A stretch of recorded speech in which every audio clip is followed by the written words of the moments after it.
Telangana youth Congress ने गांधी खानदान को एसपीजी सिक्योरिटी खत्म कर देने की शदीद मजम्मत की।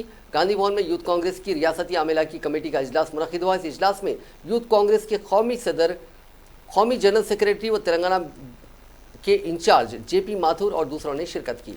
इजलास में रियासत में जारी आरटीसी हड़ताल की तायद और टीआरएस हुकूमत की मुखालिफ अवाम पॉलिसियों के खिलाफ अजला में रैली निकालने का फैसला किया गया। रियासती सदर अनिल कुमार यादव ने कहा कि जारिया माह के अवाखिर में यूथ कांग्रेस की जानिब से निकाले जाने वाली तेलंगाना बचाओ रैली में यूथ कांग्रेस के कौमी सदर भी शिरकत करेंगे।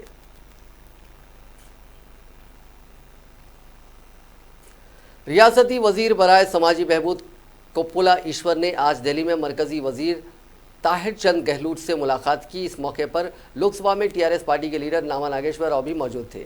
बाद अज़ा मीडिया से बात करते हुए कोप्पुला ईश्वर ने कहा कि तेलंगाना हुकूमत कमज़ोर और पिछड़े तबकात की फलाह बहबूद के लिए इक़दाम कर रही है। रियासत में दर्ज फहरिस्त तबकात की तरक्की और बहबूद के लिए चीफ मिनिस्टर चंद्रशेखर राव की क़यादत में कई तरक्याती काम अंजाम दिए जा रहे हैं। सोशल वेलफेयर की जानिब से 238 गुरुकुल स्कूल चलाए जा रहे हैं। सोशल वेलफेयर स्कूलों में 66 मिनी गुरुकुल स्कूल्स में अव्वल तक 5वीं जमात की तालीम के लिए 303 करोड़ रुपए मंजूर करने की मरकजी वजीर से दरखास्त की गई।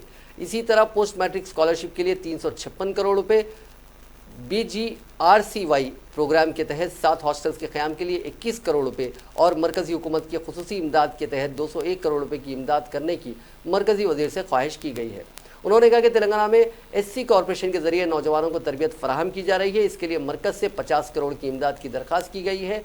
ADIP स्कीम के तहत माजूरीन में व्हील चेयर तकसीम करने के लिए 22 करोड़ रुपए की मदद की दरख्वास्त की गई है, जिस पर मरकजी वजीर ने मुस्बित रद्द-ए-अमल का इजहार किया और तयक़ुन दिया कि वो जल्द से जल्द इस सिलसिले में मुनासिब इक़दाम करेंगे। मरकजी वजीर ने बहुत जल्द तेलंगाना रियासत का दौरा करने का भी तयक़ुन दिया। रुकने पार्लियामेंट नामा नागेश्वर राव ने कहा कि मिनी गुरुकुल स्कूल का क़याम इंतहाई ज़रूरी है, जिसमें अव्वल तक 5वीं जमात तक तालीम दी जाएगी। ये स्कूल गरीब बच्चों के लिए बुनियाद साबित होंगे। उन्होंने कहा कि तालीम के शोबे की तरक्की में तेलंगाना रियासत नंबर 1 मकाम पर है। समाज के तमाम तबक़ात के बच्चों को मियारी तालीम फराहम की जा रही है। उन्होंने कहा कि जिन नौजवानों को मुलाजिमत फराहम नहीं हो रही है, उन्हें मुख्तलिफ फ़नी तरबियत फराहम करते हुए रोज़गार से मरबूत किया जा रहा है। राज्यसभा का आज 250वां सेशन था। इस सेशन का आगाज़ नायब सदर जमहूरिया वेंकैया नायडू ने एक तफसीली और जज्बाती तकरीर से किया।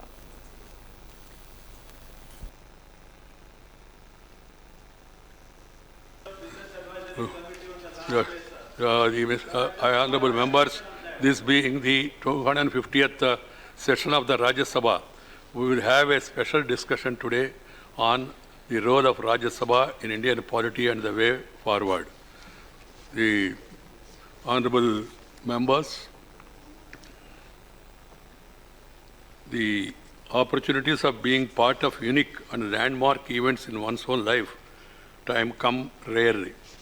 I have heard many expressing a sense of deprivation for not being part of the freedom struggle and witnessing the subsequent dawn on the 15th of August 1947. I was one among them, to be honest. Today, all of us have the honor of being associated with and part of historic 250th session of this August House. I compliment all of you for this rare and unique opportunity worth cherishing for a long time. Rajya Sabha came into being after extensive deliberations by the Constituent Assembly over the need for a second chamber of parliament.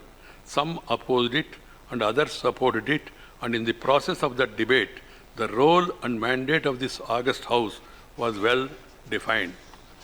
This House held its first sitting on May 13, 1952.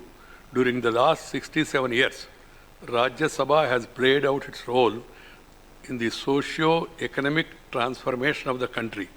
This was also period when democracy in our country grew from strength to strength, consolidating itself with every election.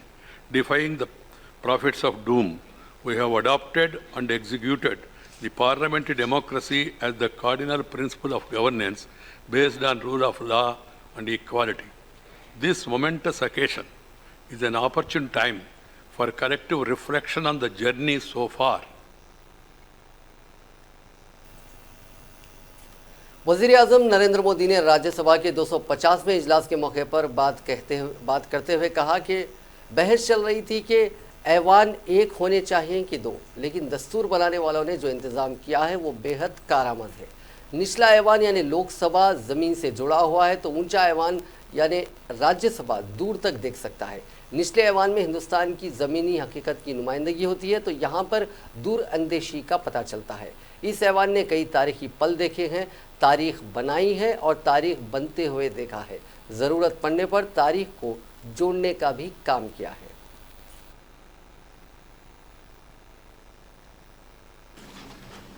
और सम्माननीय गृह, आपके माध्यम से इस 250वें सत्र के निमित्त मैं यहाँ मौजूद सभी सांसदों को बहुत बहुत बधाई देता हूँ। लेकिन इस 250 सत्रों के दरमियान ये जो यात्रा चली है, अब तक जिन जिन ने योगदान दिया है वे सभी अभिनंदन के अधिकारी हैं। मैं उनका भी आदरपूर्वक स्मरण करता हूँ।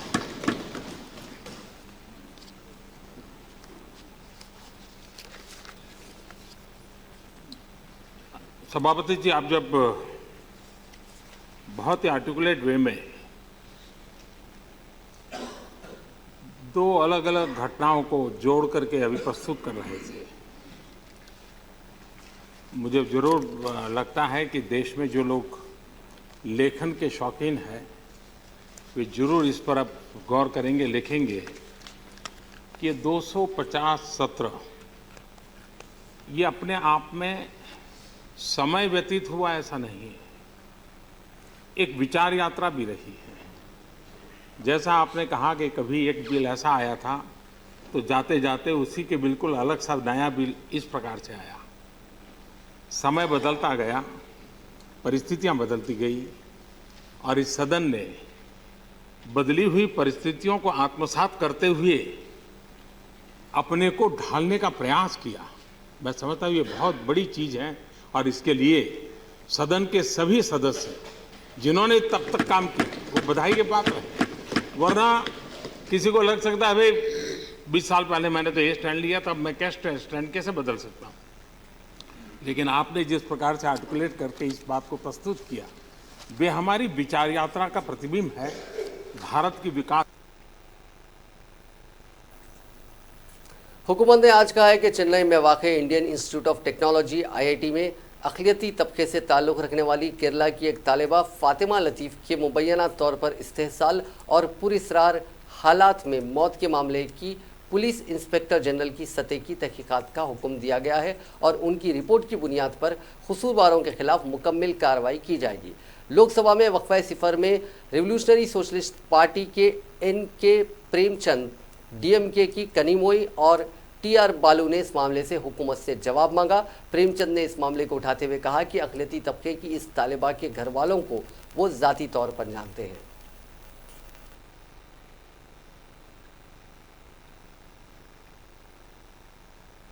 It is very unfortunate, so we mark our protest. I see a high-level probe is required regarding this Fatima Latif. So this is not an isolated incident. This is not an isolated incident. Series of incidents took place in Chennai IIT. The responsible person should be booked, and that should be punished in a model way. And also, I would like to urge upon the government to have a high-level probe in this case, and no Fatima Latif will come in the history, in the future of our country. And also a discussion is required regarding the IITs and the IIMs. Students are being harassed and they are forced to commit suicide, and the culprit should be booked and a high-level probe is required. This is NCP सदर शरद पवार और कांग्रेस सदर सोनिया गांधी के बीच पीर के रोज हुई मुलाकात के बाद भी महाराष्ट्र में हुकूमत तश्कील देने को लेकर तस्वीर साफ नहीं हुई। इजलास के बाद शरद पवार ने कहा कि महाराष्ट्र के सियासी हालात पर सोनिया गांधी से बात हुई लेकिन हुकूमत की तश्कील पर कोई बातचीत नहीं हुई। अब दोनों पार्टियों के कायदीन बातचीत कर आगे का रास्ता निकालेंगे। इस मुलाकात से पहले शरद पवार ने मीडिया से बातचीत में महाराष्ट्र में नई हुकूमत की तश्कील के सिलसिले में पूछे गए सवालात पर पार्टी की हिकमत अमली का इंकशाफ नहीं किया और कहा कि इस सिलसिले में उनसे पूछने के बजाय बीजेपी और शिवसेना से पूछा जाए। महाराष्ट्र में गुज़िश्ता महीने खत्म हुए असेंबली इंतखाबात में बीजेपी और शिवसेना ने मिलकर इलेक्शन लड़ा था।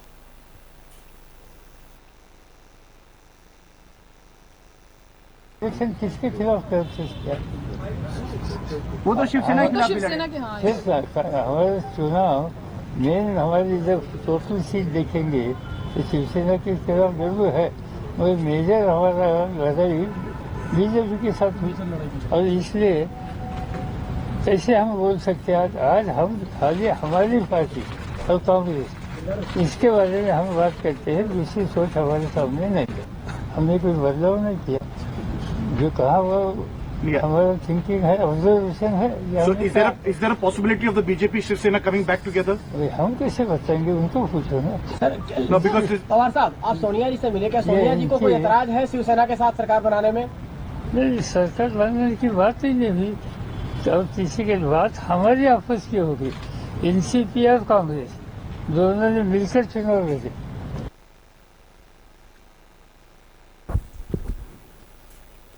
सुप्रीम कोर्ट के सीनियर जस्टिस शरद अरविंद बोबडे ने पीर के रोज मुल्क के 47वें चीफ जस्टिस के ओहदे का हलफ लिया। सदर जमहूरिया रामनाथ कोविंद ने राष्ट्रपति भवन के तारीखी दरबार हॉल में मुनक्किद एक मुख्तसर तकरीब में जस्टिस बोबडे को ओहदे और राजदारी का हलफ दिलाया। 63 साल जस्टिस बोबडे ने जस्टिस रंजन गोगोई की जगह ली, जिनकी मुद्दतकार गुज़िश्ता रोज पूरी हो गई। इस हलफबरदारी की तकरीब में नायब सदर एम वेंकैया नायडू, वज़ीर आज़म नरेंद्र मोदी, साबिक़ नायब सदर मोहम्मद हामिद अंसारी, साबिक़ वज़ीर आज़म डॉक्टर मनमोहन सिंह, लोकसभा स्पीकर ओम बिरला के अलावा काबीना वुज़रा, सुप्रीम कोर्ट और दिल्ली हाई कोर्ट के जजेस, कई साबिक़ वज़ीर और अरकान पार्लियामेंट मौजूद थे। जस्टिस बोबडे 17 माह तक सुप्रीम कोर्ट के चीफ जस्टिस के ओहदे पर रहेंगे और 23 अप्रैल 2021 को सुबुकदोश होंगे। वो महाराष्ट्र के वकील ख़ानदान से आते हैं। उनके वालिद अरविंद श्री निवास बोबडे भी मारूफ वकील थे। 24 अप्रैल 1956 को महाराष्ट्र के नागपुर में पैदा हुए जस्टिस बोबडे ने नागपुर यूनिवर्सिटी से आर्ट और कानून में ग्रेजुएशन की।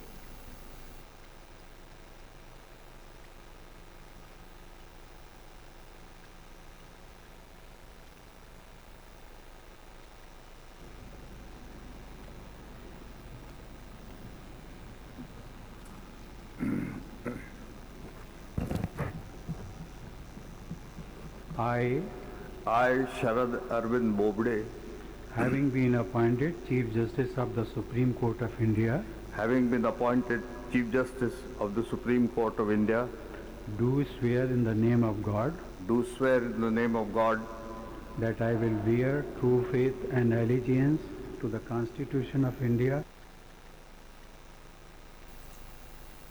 Supreme court INX media money laundering मामले में साबिक मरकजी वजीर पी चिदम्बरम की जमानत की अर्जी पर समाअत के लिए राजी हो गया। चीफ जस्टिस एस बोबडे की सदारत वाली बेंच ने आज कहा कि चिदम्बरम की अपील पर मंगल या चाशुम्बे के रोज समाअत होगी। चिदम्बरम ने अपनी जमानत अर्जी को दिल्ली हाई कोर्ट की तरफ से ठुकराए जाने को अदालत उज़्मा में चैलेंज किया है।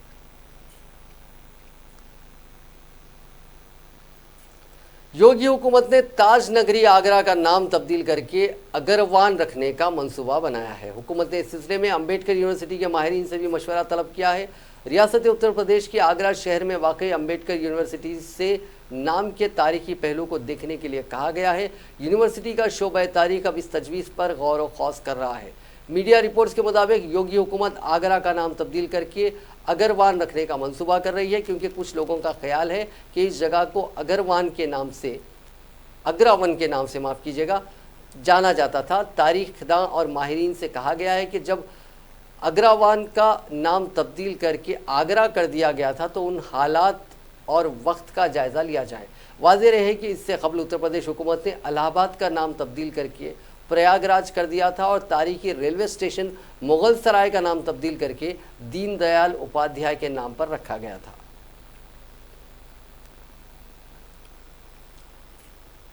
खुराक और सारिफिन उमूर के मरकजी वजीर रामविलास पासवान ने पीर को लोकसभा में कहा कि दिल्ली में पीने के पानी के खराब मियार पर सभी पार्टियों को एक साथ आना चाहिए और इस पर कोई सियासत नहीं होनी चाहिए। दिल्ली में पानी के मियार पर bureau of Indian standards BIS की रिपोर्ट को गलत बताते हुए पासवान ने कहा कि इस पर सियासत नहीं होनी चाहिए। वो पानी के मियार पर जांच के लिए 2-3 सीनियर अफसरों को मुकर्रर करेंगे और दिल्ली हुकूमत भी 2-3 अफसरों को मुकर्रर करे। ये सभी अफसर दिल्ली के किसी भी इलाके में पानी के मियार की जांच करके जो रिपोर्ट देंगे इसको आम किया जाएगा। पानी जिंदगी के लिए सबसे अहम है और इसके खराब मियार से कई बीमारियां होती हैं, इसलिए इस मसले पर सभी को एक साथ आना चाहिए। उन्होंने कहा कि मुख्तलिफ वजारतों का कामकाज संभालने के दौरान किसी रियासत के वज़ीर आला, रुकने पार्लियामेंट या कोई भी अवामी नुमाइंदा इस बात की शिकायत नहीं कर सकता कि वह आम लोगों के हुकूक से मुंसलिक मसलों पर सियासत करते हैं।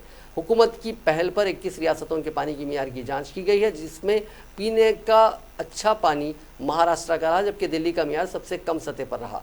मरकजी वजीर ने कहा कि दिल्ली का कोई भी रुकन असेंबली ये नहीं कह सकता कि उनके इलाके में पीने का साफ पानी आता है। इस मसले पर सभी सियासी पार्टियों को एक साथ आना चाहिए ताकि मुल्क के सभी लोगों को पीने का साफ पानी मिल सके।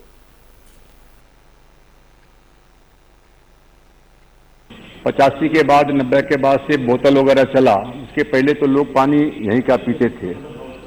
लेकिन आज की स्थिति ये है कि कोई आदमी जो है नल का पानी नहीं पी सकता है, नीला पीला पानी निकलते रहता है।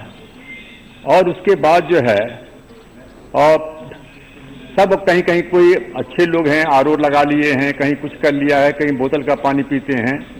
लेकिन जो गरीब लोग हैं, मतलब 2/4 3/4 जो है, जो गरीब लोग हैं, क्योंकि झोपड़ी एरिया में रहते हैं, उनके पास में कोई साधन नहीं है।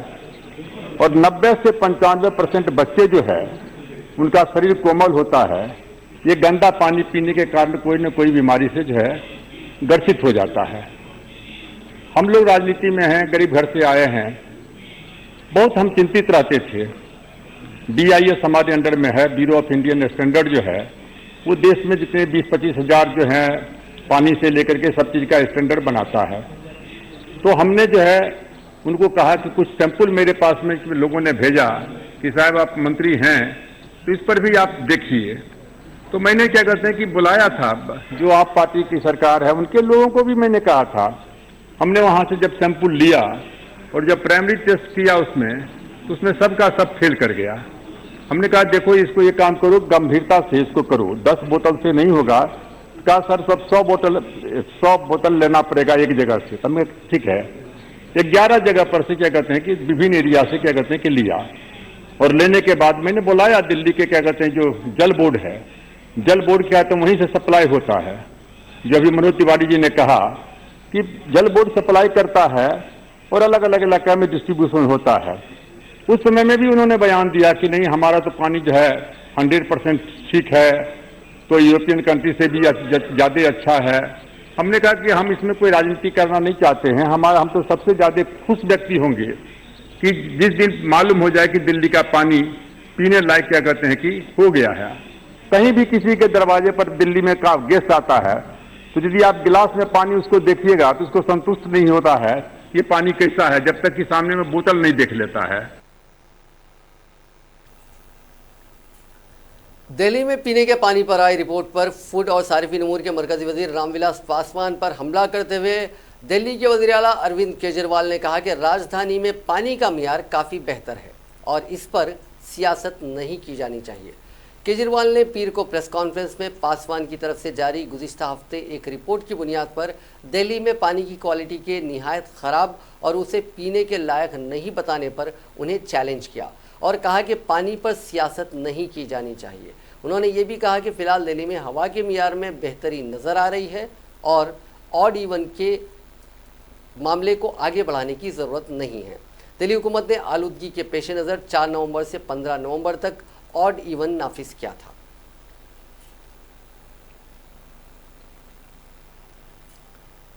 जिले निजामाबाद के यड़पली मंडल में अली सागर के करीब रौनुमा सड़क हादसे में 5 अफराद बशमूल 2 हकीकी खातून बहनें हलाक हो गई। पुलिस ने बताया कि ऑटो रिक्शा को कार की टक्कर के नतीजे में यह हादसा पेश आया। बताया जाता है कि जानकीपेट के सरपंच ने एक मजहबी तकरीब करनापल्ली में वाक़ एक दरगाह पर मुनक़िद की थी। दोपहर में तकरीब के बाद चंद मदुइन ऑटो रिक्शा के ज़रिए वापस हो रहे थे कि अली सागर जानकमपेट के दरमियान मुखालिफ सिमत से आने वाली तेज़ रफ्तार कार ने ऑटो को टक्कर दे दी, जिसके नतीजे में 68 साल बालामणि, 60 साल गंगामणि, 68 साल के साइलू और 60 साल के सी साइलू के अलावा ऑटो ड्राइवर नईम शदीद जख्मी हो गए, जिन्हें फौरी सरकारी दवाखाना मुंतकिल कर दिया गया, लेकिन वो इलाज के दौरान जानवर न हो सके। ऑटो ड्राइवर नईम के अफराद खानदान ने उन्हें बेहतर इलाज के लिए खानगी हॉस्पिटल मुंतकिल किया था, जहां उनकी मौत हो गई। कल शाम रहनुमा सड़क हादसे में शुबा जाहिर किया जा रहा है कि कार ड्राइवर हालत नशा में होगा, जिसकी वजह से खौफनाक हादसा पेश आया। हादसे के फौरी बाद कार में सवार 4 अफराद फरार हो गए, लेकिन अवाम ने कार में सवार मजीद 2 अफराद को पकड़कर पुलिस के हवाले कर दिया। पुलिस ने तमाम लाशों का पोस्टमार्टम के बाद वर्षा के हवाले कर दिया। मकामी हादसा का सब इंस्पेक्टर यल्लागुड़ा ने मायना किया और एक केस दर्ज करते हुए तहकीकात का आगाज कर दिया।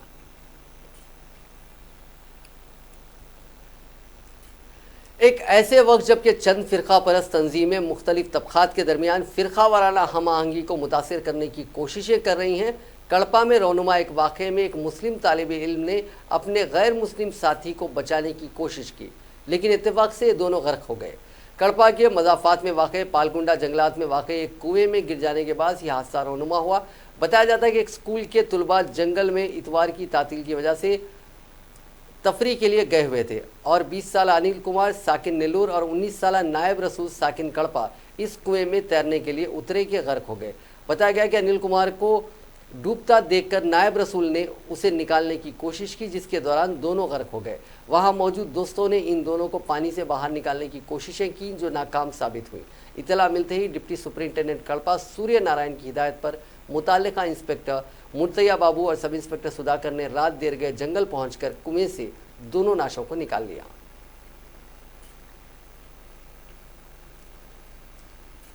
रच्चाकुंडा कमिश्नरेट की मीरपेट पुलिस ने इंतहाई चौकसी और मुस्तैदी का मुजाहरा करते हुए आज एक कमसिन 7 साल तालिब इल्म के सनसनीखेज अगवा के मुअम्मे को 4 घंटों के अंदर हल करते हुए न सिर्फ ये कि मुगव्विया तालिब इल्म को सही सलामत बरामद कर लिया, बल्कि इस अगवा के मामले में मुलविस 10वीं जमात के नाबालिग तालिब इल्म को गिरफ्तार कर लिया, जिसने 3 लाख रुपए की रकम बतौर तावान का मुतालबा किया था, बसूरत दीगर लड़के को जान से मार देने की धमकी दी थी। इस बात का इंकशाफ पुलिस कमिश्नर रच्चाकुंडा महेश भगवत ने आज एक प्रेस कॉन्फ्रेंस के दौरान किया। उन्होंने बताया कि PSR नगर मीरपेट के साकिन एक सॉफ्टवेयर मुलाजिम 38 साल ग्राम राजू का 7 साल बेटा अर्जुन खानगी स्कूल में 2री जमात का तालिब इल्म है। अगवा कुनिंदा नाबालिग तालिब इल्म ने उसे अपने मकान के करीब खेलते हुए देखा और उसके करीब पहुंचने के बाद उसे बहला फुसलाकर दूसरे मकाम पर खेलने का झांसा देकर उसे अपने मकान वाक़े अलमास गुड़ा के करीब ले गया, जहां वो अर्जुन को डरा धमका कर उसे एक सुनसान मंदिर में ले गया और उसके वालिद ग्राम राजू का सेलफोन नंबर हासिल करते हुए उन्हें अपनी आवाज़ तब्दील करते हुए फ़ोन किया और फिल्मी अंदाज में उनसे कहा कि उनका लड़का अर्जुन उसके कब्ज़े में है, लिहाजा उसकी रिहाई के लिए वो फौरी 3 लाख रुपये अदा करे और इस मामले से पुलिस को मुताला ना करने को कहा गया। बसूरत दीगर लड़के को जान से मार देने की धमकी दी, जिस पर मुगव्विया के वालिद ने उसे 1.5 लाख देने पर रजामंदी का इजहार किया, लेकिन वो 3 लाख का मुतालबा करते हुए मुज़र रहा, वरना मुगव्विया तालिब इल्म को जान से मार देने की धमकी दी। इसके साथ ही किडनैप तालिब इल्म के वालिद और अफराद ख़ानदान पर सख्ता तारी होगा, जिन्होंने किसी तरह इसकी इत्तला फौरी पुलिस को दी। कमिश्नर पुलिस ने बताया कि सनसनीखेज अगवा की इत्तला के साथ ही डिप्टी कमिश्नर पुलिस LB नगर की क़यादत में पुलिस की खुसूसी टीमें तश्कील दी गई और इस मामले में खुफिया इत्तलात हासिल करते हुए पुलिस की टीमें अलमास गुड़ा के उस मुकाम पर पहुँच गई जहाँ नाबालिग मुल्जिम तालिब इल्म ने कमसिन को कैद करके रखा था। पुलिस ने फौरी तौर पर इस तालिब इल्म को हिरासत में लेते हुए मुगव्विया तालिब इल्म को बरामद कर लिया।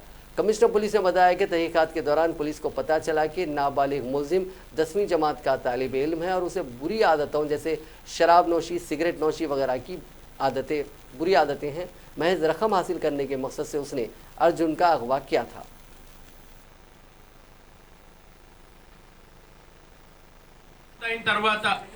ఏం చేయాలా, ఎలా డిటెక్ట్ చేయాలా, దానికి టెక్స్ట్ బుక్ స్టడీ అంతే ఈ కేసు. ఇప్పుడు చాలామంది ఫుట్బాల్ లాగా ఆడుకుంటారు.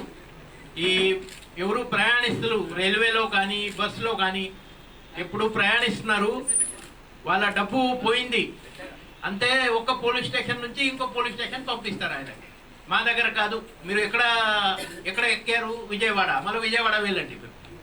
మీరు ఎక్కడ దిగారు, LB నగర్, మళ్ళీ LB నగర్ వెళ్ళండి. LB నగర్ వాళ్ళు చెప్తారు మీరు ఇంట్లో మర్చిపోయినారు, మాకు అట్లా అవుతుంది చాలా ఈ కేసులో మాత్రం మా ఆఫీసర్స్ అది చాలా సీరియస్లీ ఆఫెన్స్ తీసుకొని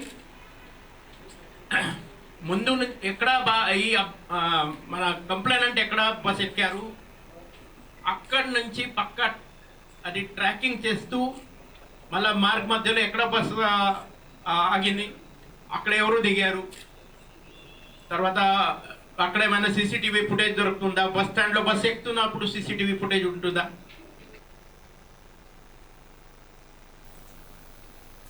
बिहार में गोपालगंज जिले के माधापुर थाने हलके में पीर के रोज टाइल से लदा एक ट्रक पलट गया और वहां बकरी चरा रही 6 बच्चियां उसके नीचे दब गईं, जिससे उनकी मौत हो गई। माधापुर थाने के इंचार्ज रामबाबू के मुताबिक गोपालगंज से टाइल्स लेकर एक ट्रक सूर्या नरेंद्र गांव से गुजर रहा था। सड़क पर हाल ही में मरम्मत का काम हुआ था। इसी अमल में ड्राइवर का ट्रक पर से कंट्रोल हट गया और ट्रक सड़क के किनारे पलट गया। थाना इंचार्ज ने बताया कि दही लोगों के मुताबिक इस दौरान वहां कई बच्चियां बकरियां चरा रही थी और सड़क किनारे बैठी हुई थी। अचानक ट्रक पलटने से सभी बच्चियां उसकी जद में आ गई। इस हादसे में 6 बच्चियों की जाए हादसे पर ही मौत हो गई। लाशों को पुलिस ने कब्जे में लेकर पोस्टमार्टम के लिए अस्पताल भेज दिया। सभी महलूकीन की उम्र 10 से 15 साल के दरमियान बताई जा रही है। वाक़े के बाद गांव में मातम पसरा हुआ है। जानकारी के मुताबिक ट्रक ओवरलोडेड था और जिस रास्ते से गुजर रहा था वो रास्ता नया था।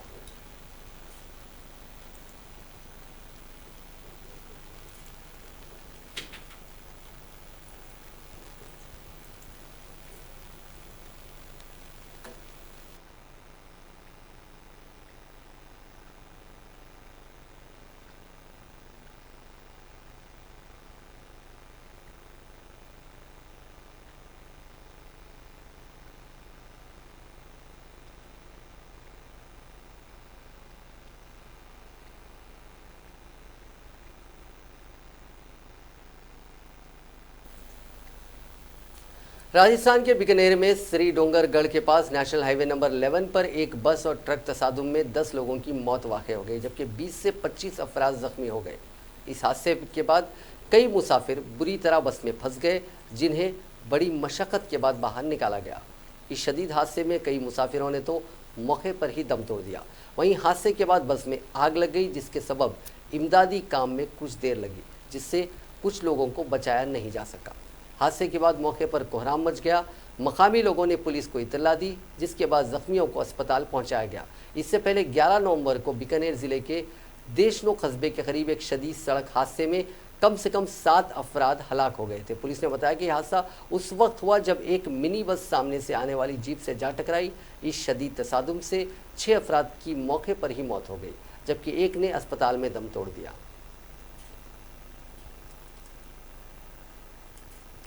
अगर कोई कहे कि 9 साला बच्चे ने इलेक्ट्रिकल इंजीनियरिंग में ग्रेजुएशन की है या वो करने की तैयारी कर रहा है तो इस पर किसी को यकीन नहीं आएगा, मगर ये मोजेज़ाती खबर एक हकीकत है।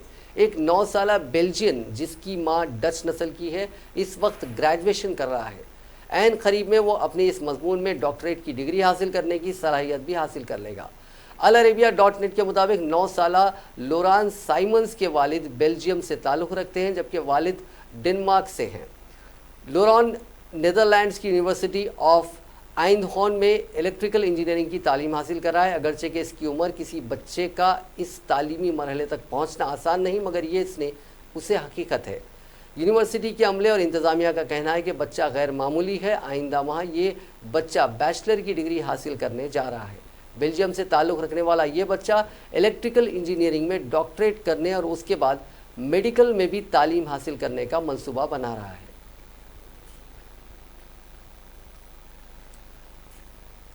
साहिली आंध्र प्रदेश के अजला कृष्णा, गुंटूर, प्रकाशम और नेल्लोर के अलावा रायलसीमा के तमाम अजला में 20 नवंबर तक कहीं कहीं गरज और चमक के साथ बारिश का इम्कान है। महकमे मौसमियात ने यहाँ जारी करदा एक बुलेटिन में बताया कि 20 और 21 नवंबर को तेलंगाना में चंद मकामात पर हल्की ता औसत बारिश हो सकती है। बुलेटिन के मुताबिक 21 नवंबर तक साहिली आंध्र प्रदेश, यानम और रायलसीमा में कहीं कहीं हल्की ता औसत बारिश या बूंदाबांदी की पेशकशी जाहिर की गई है। तेलंगाना में मौसम खुश्क रहा, जबकि गुज़िश्ता 24 घंटों के दौरान साहिली आंध्र प्रदेश, यानम और रायलसीमा में कहीं कहीं बारिश हुई। तेलंगाना के आदिलाबाद में अक़ल तरीन दर्जे हरारत 14.6 डिग्री सेल्सियस दर्ज किया गया, जबकि आंध्र प्रदेश के आरोग्यवरम में कम से कम दर्जे हरारत 18.5 डिग्री सेल्सियस रहा।